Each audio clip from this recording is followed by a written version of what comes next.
Birinci şart ilim. Bismillah, elhamdülillah, ve salatu ve selam ala Resulillah. Esselamu aleykum ve rahmetullahi ve berekatuhu. Tüvende diktanlağa Hafiz el-Hakami rahimahullah'nın Ma'aricil Kabul degan asırdan ilingan La ilahe illallah'nın şartları namlı asırını okuyumuz inşallah. La ilahe illallah'nın şartları. Birinci şart el-ilm, yani ilim. La ilahe illallah'nın manisi ve gayesi muayyenleştiriş ve inkar kılıştan ibaret bulup, ilim bu cihetteki cehaletini yoktudu. Sure Muhammed 19. ayet. Allah subhanahu ve teala şundak deydi. أعوذ بالله من الشيطان الرجيم فاعلم أنه لا إله إلا الله. Tercümesi, bilgin ki Allah'tan başka ibadetke layık hiç ma'bud berhak yoktur. Sure Zuhruf 86. ayet. İlla men şehide bil hakkı ve hum ya'lemun.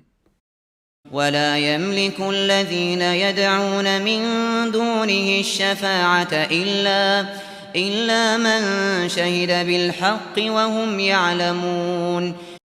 Tercümesi, fakat bilgen halda hakka guvahlık bergenler, yani Allah subhanahu ve teala'nın birlikiga iman keltirgen ve onun buyurganlarına boysunganlar bunundan müstesna.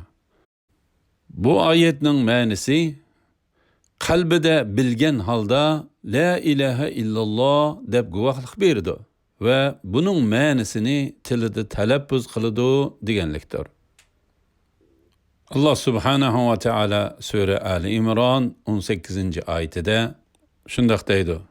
Şehidallahu ennehu la ilahe illa huve vel melâiketu ve ulul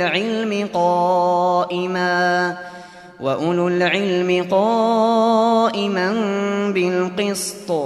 La ilahe illa huvel azizul hakim.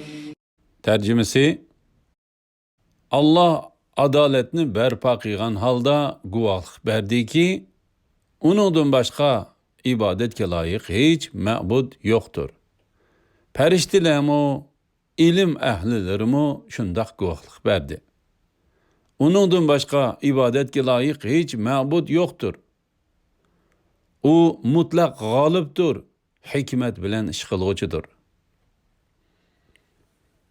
Allah subhanahu ve teala Sure Zümer 9. ayetide şundaq deydi. قُلْ هَلْ يَسْتَوِي الَّذ۪ينَ يَعْلَمُونَ وَالَّذ۪ينَ لَا يَعْلَمُونَ اِنَّمَا يَتَذَكَّرُ اُلُو الْأَلْبَابِ. Tercümesi, eytqin ki, biladiganlar bilen bilmeydiganlar baravar bolamdı, fakat sağlam aql egileri ibret alıdı. Allah subhanahu ve teala Sure Fatir 28. ayetede şundaq deydi. İnnemâ yakhşallâhe min ibâdihil ulemâ. Tercümesi, Allah'ın bendeleri içinde Allah'tan fakat alimlarla korkudu. Allah subhanahu ve teala Sure Enkebut 43. ayetede şundaq deydi. وَتِلْكَ الْأَمْثَالُ نَضْرِبُهَا لِلنَّاسِ وَمَا يَعْقِلُهَا إِلَّا الْعَالِمُونَ. Tercümesi, biz insanlığa bayan qilgan bu temsillerni fakat alimlarla düşüneleydi. İmam Müslim rahimahullah Sahihul Müslim'de Osman radiyallahu anhu'dan Resulullah sallallahu aleyhi ve sellem'nin şundaq deganligini rivayet qilgan.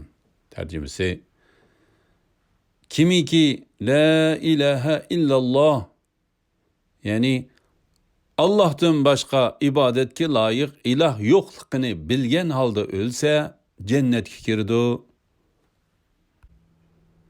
Elhamdülillah, yuqorida İmam Hafiz el-Hakami rahimahullah'ның Ma'aricil Qabul degan asridan ilingan La ilahe illallah'ның şartları risalesinden birinci şart La ilahe illallah to'g'risida ilm bo'lish degan temasini angladinglar. Oxirini keyin qitimliq o'qishimizni davomlashtiramiz inshaalloh. Va sallallohu ala Muhammad va ala alihi va sahbihi va sallam. Assalomu alaykum va rahmatullohi va barakatuh.